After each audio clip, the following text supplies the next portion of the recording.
welcome to Everyday Fitness. I'm Liam. My name is Matthew. We decided to run this podcast to basically help you guys as best we can, to give you as much information as possible. But what we want to get away from this isn't just from a coaching perspective, this is from our personal experiences, as we're very much just standard people. So we want to put across what we've learned through personal experiences, through coaching, and just sort of everyday life. So we're going to go through our journeys to begin with, and then we're going to lead on to motivation to help you guys in this new year. Alright, so personally for me, I started my fitness journey around 18 to 24 months ago. I'd never really been into the gym or into fitness particularly, and it was really when I was at university that I sort of woke up and decided that I needed a change. And I was kind of half-heartedly attempting to go to the gym for about 6 months, and eventually got to the point where I just woke up and I thought, right, this is the day that I change. I was at university at the time studying, and whilst I didn't undergo any coaching or receive any help through means of training at the gym, I researched a lot online and did my own sort of following of people and these influencers that are so prominent these days, which was probably a mistake on my part. However, I just needed to sort of learn a bit more because I literally went into it knowing absolutely nothing. So I researched various training videos as well, just to try help my form and eradicate any sort of bad habits that I was due to pick up due to being new at the gym. And numbers wise, it took me around 12 months to really notice a big difference. And in that 12-month period, I lost about 50 pounds in total initially, and then over the course of the following 6 to 8 months roughly, I lost another 25 pounds. So in total, 75 pounds roughly in total body weight. And then as a result, I felt better physically and mentally, specifically mentally, just because it was waking up knowing that you're slightly, not self-conscious necessarily, but you're not entirely happy with how you look. And nobody is. Nobody ever will be, because you'll reach your goals. And my goal was to lose the weight, and I lost the weight, and I realised that I felt a lot better for it, but there was something missing. There was something that I needed, and I needed to keep going. And this is sort of the beauty of fitness, in my opinion. You'll never sort of finish. It's like fashion. It's never going to end. It's always going to continue. It's just going to change. So for me now, the important thing is to keep going with it. And lean muscle gain for me is the next step in my fitness journey personally, now that I've overcome the initial goal, which I thought would finish me off. But yeah, I think that's about it for me. Yeah, and obviously now I'm a qualified fitness coach as well.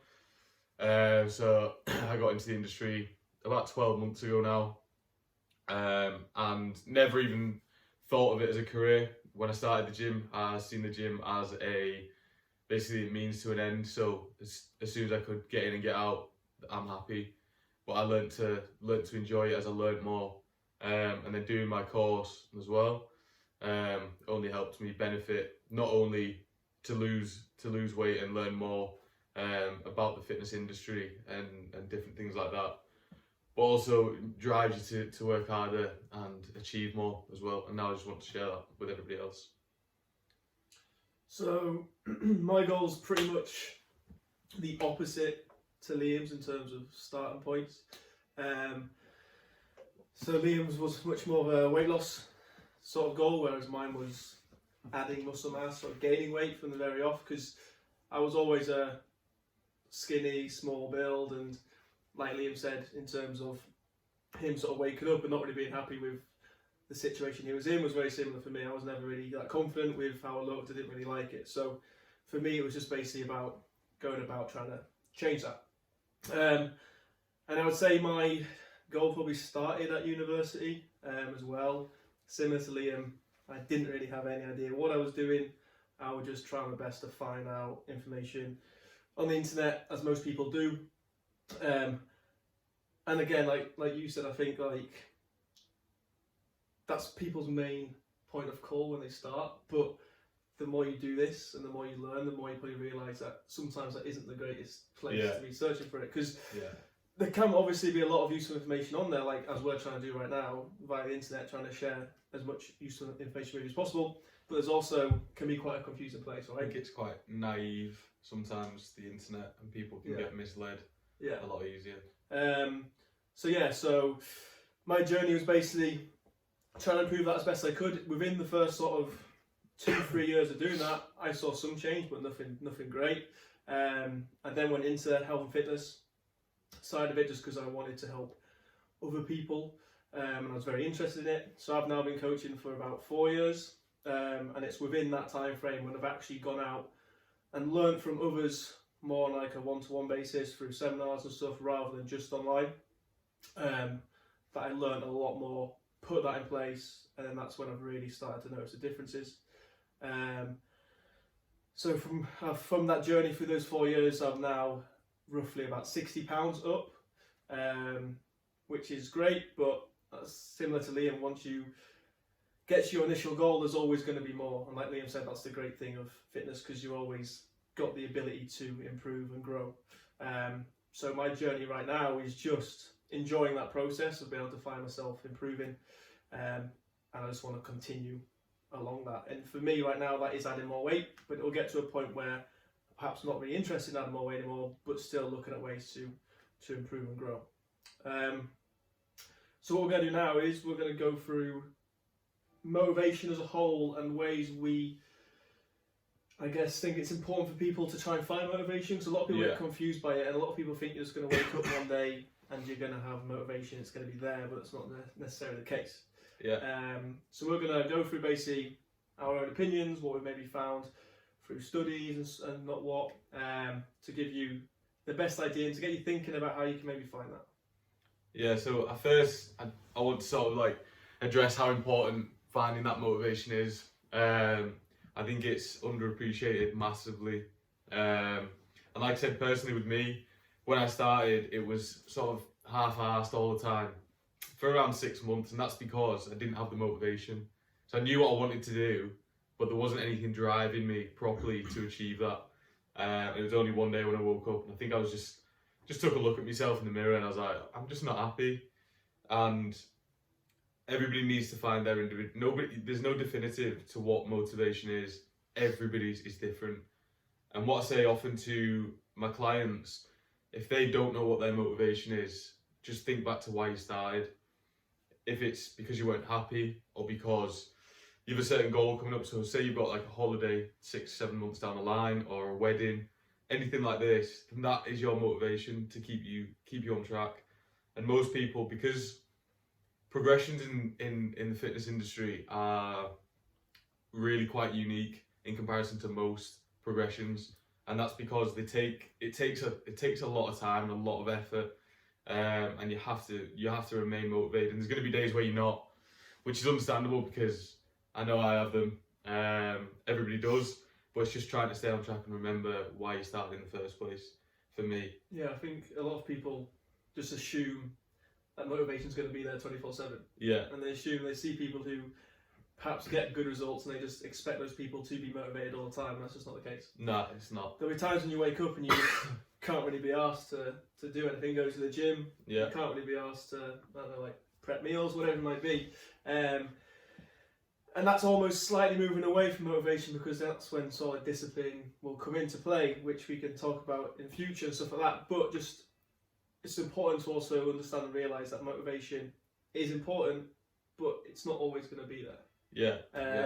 And I think, obviously, what you're talking about with where you have stuff like holidays, you have events coming up, and having those sort of like short-term goals along the way is really good and important to have and to set those things. But I think what a lot of people struggle with, and this came clear to me, because again, with, like Liam said, when he started, it was sort of like on and off, not really consistent and constant. That was very similar to me. Like, I knew why I wanted to, well, I thought I knew why I wanted to to set on my goal and go through it, but I can't even remember when it was.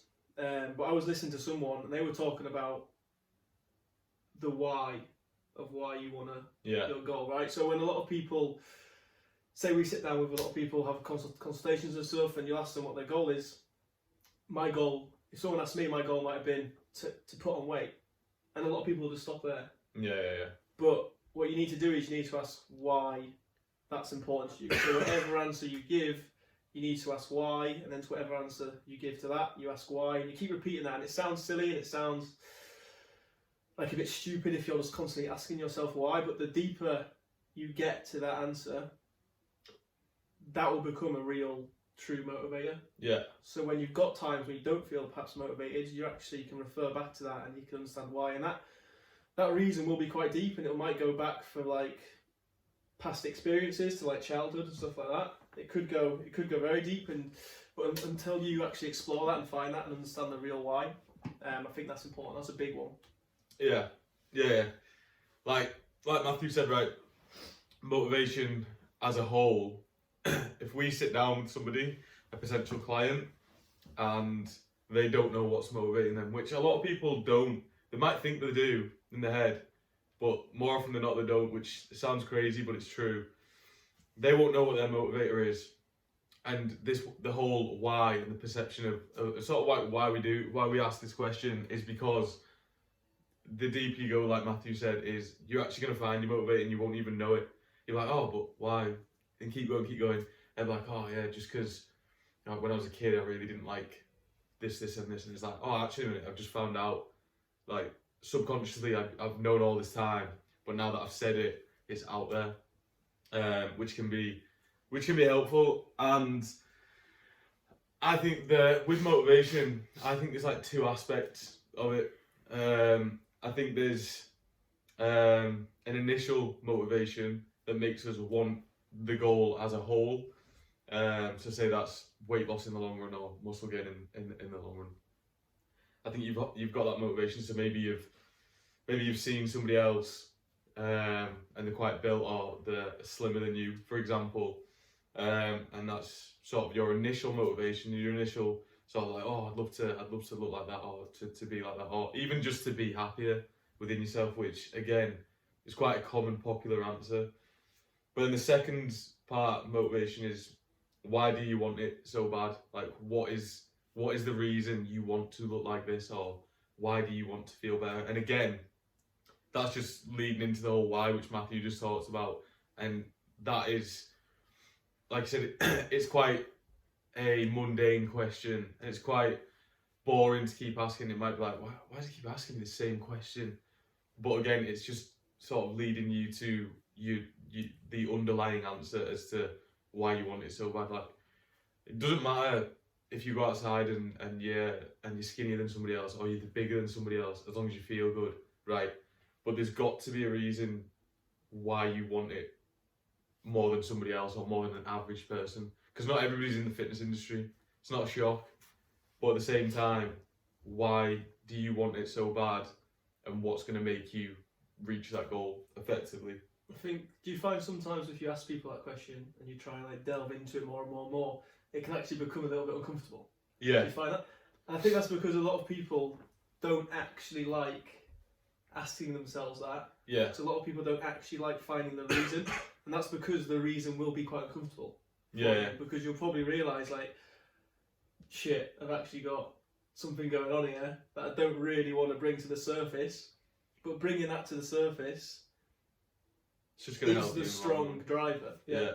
But I think it's interesting what you say with when you're talking about, obviously everyone does it, where you'll also have slight motivators from outside yourself. So you might see other people, or you might scroll through the internet and see things. And I think that's, again, a big part of it. I think you've got intrinsic motivators, then you've got extrinsic motivators. So your intrinsic motivators are the ones that come from within you, so your why, and then you've got extrinsic ones that come from sort of the environment, which might be other people, or like I said, social media, which isn't necessarily a bad thing, but I think it's important to put emphasis on the intrinsic.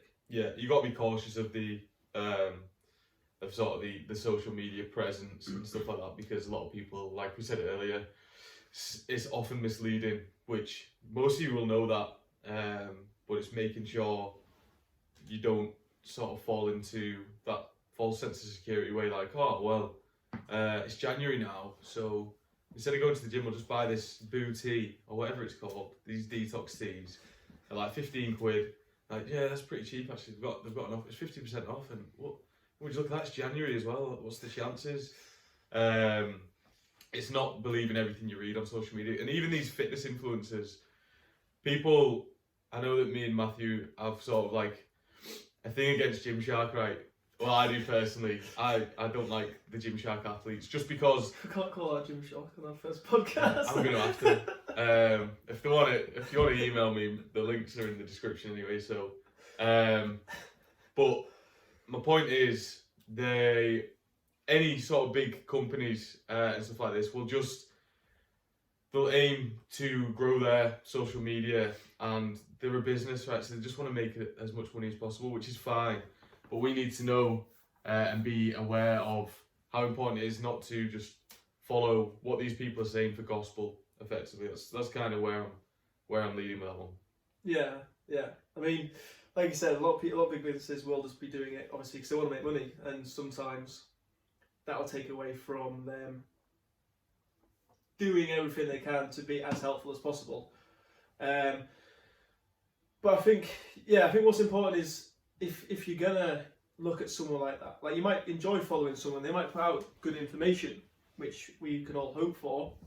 But I think what's also important is if you're gonna take some motivation from that, just make sure you're taking inspiration from it and you're not imitating it, or you're not comparing yourself to that individual. Because again, what you've got to understand is a lot of people on social media, a lot of people who might be in great shape, whatever that means, they've been doing it for years. I don't like to say it's easier for someone because it isn't. Everyone has to put in the hard work, but they've been doing it for years. So in terms of where they're at right now, it might be slightly more doable for them, if that makes sense. But just imitating someone doing exactly what they do is not going to help you because everyone's different. So by all means, if you want to take motivation from that, that's fine. But go more along the lines of inspiration rather than comparing or imitating, because you're just going to find the latter two is going to lead you to frustration because you're probably not going to get to where you want to be from doing that. Yeah. So I also wanted to touch on within motivation. It's a big ballpark, and there's so many sort of branches that come off the tree. And whilst earlier I mentioned that it's probably the most subjective thing within fitness, in my opinion anyway, just because each person's driver and thing that's basically kicking up the arse to make them want it is different. Okay, mine personally is music. For some reason, like I like music, and music helps me get motivated. Now, the most common ones that I see, I'm sure Matthew will probably agree, is progression pictures for motivation are a big sort of like driver. And for me, that is the same as well. But also, obviously, weight on the scale as well is a big motivator. But the reason that I prefer, in my opinion anyway, I prefer progression photos is just because weight doesn't always tell a story. It's quite difficult to sort of illustrate how important it is to just make sure that you are feeling better generally. So if you, for example, if you're in a lean muscle gaining phase, for example, and you've only put on 2 pounds, for example, but you can notice a difference. So i.e. your weights in the gym, or your lifts are going up, or you look slightly different or fuller in pictures, then that's great. Use that as your motivator. Don't use the weight on the scale because somebody else has said it's a motivator, because it's subjective. Everybody's different. So don't, just because someone's going, it's actually really important to focus on the weight on the scale as like your main driver, because that's the main method of progression. But you're sat at home going, it's weird though, because I've read that, but at the same time, like I actually feel great and I've only put on 2 pounds. Does that mean I'm not doing as great as I thought? because it's not the case. Yeah. I don't know what you think of that. Yeah, I mean, I think it's going to come down to what your goal is in terms of which progression you might see as the real driver. Like Liam said very early on, a lot of people's goals are just to look better, which is completely fine, and therefore progression pictures are going to be a great tool to use because you're actually going to see the difference. But I think it's important to use as many tools to track progression as possible. Yeah. Again, like Liam said, you might find stuff like there's multiple ways you can track progression. Might be weight on the scale, might be progress pictures, might be measurements, might be how you're feeling, might be performance in the gym. There's loads, and I think it's important to use as many as you can. And I'm sure Liam does as well. But when I'm coaching clients, that's what I try and get them to do. I try to look at from the bigger picture, all the things involved. And again, it's one of those things where weight's such a big driver for a lot of people, and a lot of people will come out and they'll absolutely slate weight for being a driver, and they think it's the worst thing for people to focus on. But a lot of it will also come with education. Yeah. It's like you're saying now, you're telling people that your weight might not move, but that doesn't necessarily mean things aren't happening. Or your weight might only move a little bit, but you might still be losing a lot of body fat, whatever it might be. But that comes with education along the way. So it's understanding these things is again important for then helping you realise if progression is actually being made, right? Because again, motivation during the journey will come from whether or not progression is being made. Yeah. If progression's not being made, that's when you're going to see a lot of people think, what's the point, and stop. It doesn't matter how strong your motivator is then, if you're not seeing any progression at all, things will halt. And that's why it's important to track as many progresses as possible. Yeah. I think it's also important as well to briefly touch on the subject of when you are lacking motivation, which more often than not everyone has been through at some stage. Okay, so like Matthew said earlier, whether it's not been arsed enough to go to the kitchen and prep your meals, or you wake up and it's raining outside and you've got to walk 10 minutes to the gym and you can't be arsed, what do you do at that point? Okay, so most people are like, so most of the time I'm motivated, but I just don't know what to do in these situations. What I do personally is revert back to your motivating factors. So whatever it is that does motivate you, so whether that be progress pics or your measurements or your weight on the scale, just compare them week on week from the start of your journey and be like, oh, look how much progress I made. Right, I am going to get up and do this. Because as stupid as that sounds, that will work. That will help you sort of stay motivated. Obviously, you might not be as motivated as you were the day before because each day is not going to be the same. However, it's going to sort of increase it somewhat so you actually pull your finger out. Because progress, the issue is that, like I said earlier, progress is made every single day, right? If you're putting in the work every day, you are making progressions every day. But necessarily, if you weigh yourself every day as well, you might not lose or gain weight every day, and you're like, oh man, I've not lost this morning. I've not put on this morning. But that doesn't mean you're not making progressions, because you've got to look at it as a bigger picture, because it's a long-term goal, not a short-term fix, which is important. That's why having most of my clients, when we sit down at the beginning of each session quickly, or even when I'm doing consultations, I'll say, what is it sort of, have you got anything down the line planned? And it's like, what? They're sat there like, oh, I don't know actually. I'm like, oh yeah, go on holiday. It's like, all right, how do you tie in their goal with maybe a trip or something that they've got planned, so like a wedding, like I said before, and then it's making sure you hit targets within that goal as well. So breaking down goals again. So one of my clients had a goal for 8 months down the line to lose a certain amount of weight. However, it's important, in my opinion, to make shorter term goals within them goals, which doesn't make sense. However, it does, because if you've got 8 months to lose 20 pounds, for example, then maybe each month we need to hit a target of weight loss to achieve that long-term goal, and that's going to keep you on track as well. So not only will it help with adherence and stuff like that and consistency, but also motivation, most importantly, because you'll see that you're hitting the numbers that you should be, and you'll be feeling better as well. Because if you're hitting your numbers, all the external factors and the other variables will also be benefited as well. So, for example, your stress will probably be a lot lower because you know that you're on the right path and you know you're doing what you should be, and stuff like that. Basically, I don't know again. Just to go back a little bit, obviously you're talking there about sort of motivation stalling a little bit, or maybe progression stalling to a little bit, and then trying your best to make sure that doesn't happen and you can continue. And I think we're going to do another chat about consistency and adherence and sustainability and stuff like that in another one, but just to talk about, like we said at the very beginning, motivation is not always going to be there. Motivation is sometimes gonna drop. And simply put, when those times happen, this is when practicing discipline and stuff like that's important, right?